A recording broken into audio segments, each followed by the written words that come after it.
Gentleman from Georgia is recognized for 4 minutes. I thank the gentlewoman from North Carolina. I'm sorry for throwing you off a minute ago. I certainly appreciate the time, and I speak against this rule, Mr. Speaker, and simply because it's a closed rule. You know, we come here, 435 members, representing 300 million people all across the United States of America with different ideas, and we're about to vote on a $123.8 billion bill in which these 435 members of Congress have different ideas of how to change it. Now, you know the expression, you're dressed up with no place to go. That's what it's like being on the Appropriations Committee, maybe even rehearsing for a dance, and when you get to the dance, you find out you're not even allowed to dance. Well, that's what happens.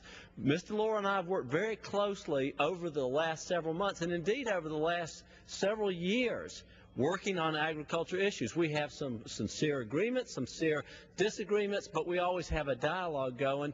But now, here, as we're in maybe not the home stretch, but at least the halfway point, we found out that the minority members really can't participate today except for in a very narrowly focused gag rule. We submitted 90 amendments, we Democrats and Republicans, in an effort to improve this bill. And of those, I believe 12 have been agreed upon, and of those, 4 are non-controversial, and 5 of them are a little bit superficial, if not routine. I'm just so disappointed in the fact that we can't get back to regular order. We have quoted David Obey, the chairman of Appropriations Committee, many times on the House floor, and his words to the fact that when he was in the minority, how disappointed he was, and he pointed out that when we lose the rights of the minority, we lose the right to be called the greatest deliberative body left in the world.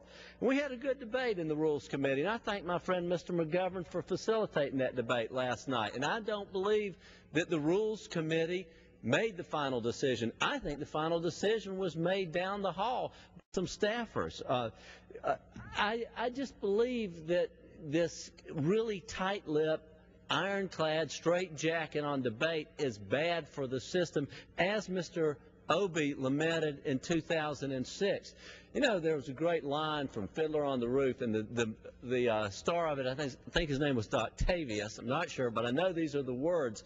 And he said in the song, If I Were a Rich Man, Lord, you made the lion and the lamb. You decreed I should be what I am.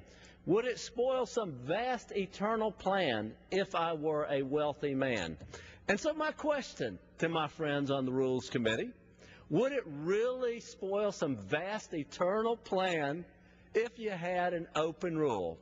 And you know the answer is certainly not. And you know that when we were in charge for 12 years, we had open rules.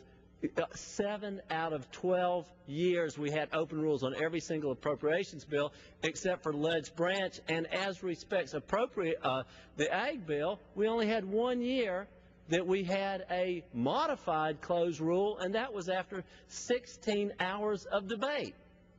So what is the vast eternal plan that we would spoil if we were allowed in a representative democracy an open rule? What would really happen? Is it that the philosophies of the majority are so fragile that they are like a card house, that if a Republican sneezed in the form of an amendment, that the whole thing would tumble down and the Pelosi empire would come crashing to the floor and be exposed for some bad and evil thing? I don't believe that's the case. I think, frankly, that this body would do well with open rules and more debates. And I think it would foster a spirit of bipartisanship. Because I think what we would find out is what most legislative bodies find out in state legislatures is that you got good ideas from Republicans, good ideas from Democrats. Could I have 1 more minute? Yield the gentleman 1 more minute. The gentleman's recognized for 1 minute. I thank the gentlewoman. And if you think about it, Mr. Speaker, some of the good ideas of Democrats melding cross-pollination now with good ideas of Republicans and good ideas of independents, I think that would be a very healthy thing. And then this bill would go out of this chamber to the other body, which we know has no good ideas whatsoever, Just joking here, a little levity on the House floor, it's okay. Point is, we could get together as Democrats and Republicans on the House floor and then go debate the Senate, and maybe our ideas would prevail. And those ideas wouldn't necessarily be branded as Democrat or Republican, but they would be branded as American ideas, and they would be of a representative democracy. So I hope we will vote this rule down and send it back to the Rules Committee, and then we will challenge that vast eternal plan, maybe not the one of the Democrat Party, but maybe the one of our forefathers, that envisioned open debate in an open society as an underpinning of democracy. And I yield back.